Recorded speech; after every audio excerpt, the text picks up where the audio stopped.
চেয়ারটা ছোট হয়ে গেছে না? শুকর জি মাতবর সাহেব। মাতবর সাহেবের লেগে বড় একটা চেয়ারের ব্যবস্থা কর। আমার চেয়ারটার মতো বড় চেয়ার হইতে হইব। জি মাতবর সাহেব, আমি আজকে একটা নতুন চেয়ারের ব্যবস্থা করতেছি।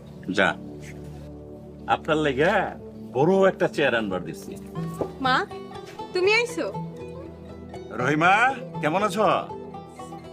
উনি এখন আপনার শাশুড়ি হয়। আম্মাজান ভালো আছেন? শাশুড়িরে সালাম করতে হয়। আসসালামু আলাইকুম আম্মাজান। আম্মাজান ঘরে যান, আপনি আমার জন্য ঘরে নিয়ে যান।